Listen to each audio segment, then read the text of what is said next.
Hello and welcome to another edition of our Scornavacco Martial Arts Tip of the Week. Today, myself, Mr. Mike, and Mr. Clark are going to take you guys through another example. Today's topic is going to be covering 7 basic mistakes that most every beginner makes that you guys easily can correct at home. I hope you guys enjoy it. Folding the thumb across the hand underneath the fingers is a common mistake most students will make. This should be avoided so that injury doesn't happen to the thumb when striking a hard target. The proper position is thumb across the fingers, fingers closed underneath. Also, in a heel palm, rather than the thumb sticking out by itself, it should be with the rest of the hand to avoid being snagged or broken or jammed on any targets. Developing a solid neutral bow and solid foot position is key for balance, power, and range of motion. The toes should be pointed to the same corner, 45 degrees off center to either 1 o'clock or 10 o'clock. The front toe and back heel should be on the same line as demonstrated here, and the knees should be bent. One common mistake here is for people to become duck-footed, where toes will point to opposing directions, and this loses a lot of balance between front and back side of the body. Easiest way to correct this is generally to bring the back foot in, as that is generally the culprit, though the front foot can be corrected as well.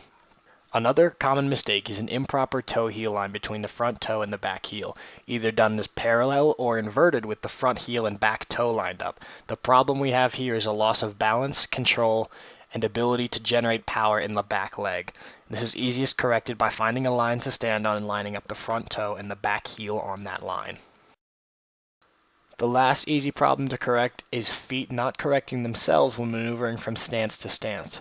Often the foot that is not moving will be the one that does not correct. The easiest fix to this is every time a maneuver is executed, the student should check their stance to make sure their feet are correct. One of the most basic exercises all martial artists should know is a black belt quality push-up. With the back straight, fists firmly placed into the ground, and elbows sliding by your ribs as you lower your body. Common areas that struggle here are the arms and the abdominal muscles that stabilize. The arms struggling results in the body worming up, shoulders, then hips, and abdominal weakness shows by the body sagging and never straightening out during the exercise.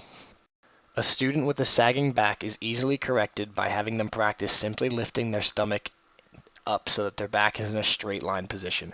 This can be done from the knees, repetitiously, or as a continuous hold to help develop these muscles.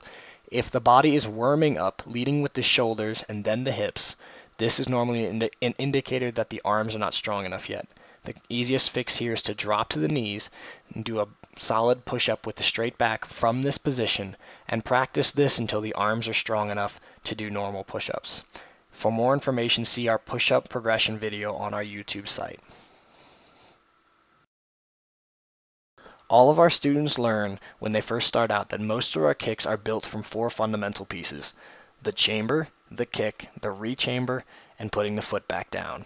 This normally, in practice, will sometimes start to disappear for a beginning student, where they only do 2 pieces where the knee never bends, which can cause tension in the knee.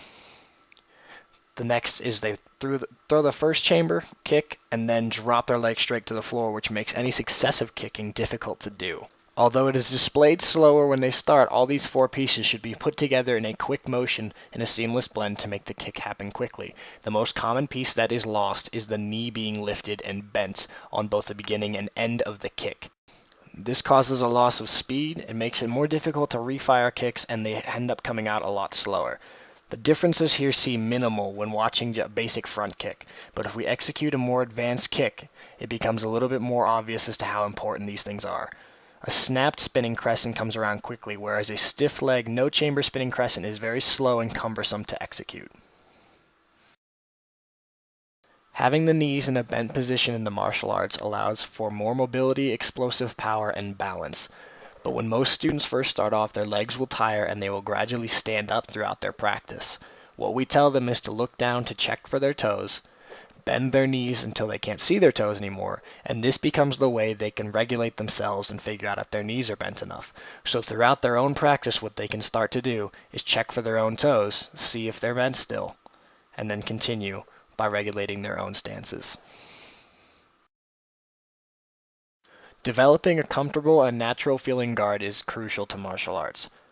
Most students, as they tire, because they have not practiced this, will drop their hands to their stomach, especially when sparring, leaving their head entirely open for attack. The front hand should be up by the face, the back hand by the body, so that both zones of defense are covered, high and middle, even down low with the back hand. When beginners start sparring, it is not uncommon that after they start throwing punches, they forget about their guard and their hands will drop. While this is a common issue, it's an important one to correct. Normally what happens is the front hand will throw a punch, and instead of going to the guard, will drop to its side, waiting for the second hand to punch, leaving them open to counters. What they should do is their jabbing front hand should come back to their guard position while they throw their second punch, in order to protect them from any counters that may be coming in. A common offensive mistake most people will make is not throwing their punches from their guard. Rather, they pull their punches back and wind up for a big power strike. While these punches are more powerful if they hit their target, they are also easier to see coming and therefore are easier to counter. The punch should be thrown straight from the guard, quickly traveling to its target and back to the guard, so to telegraph as little as necessary. We hope you found these home tips helpful. Keep practicing, and as always, thank you for watching. We'll see you next week.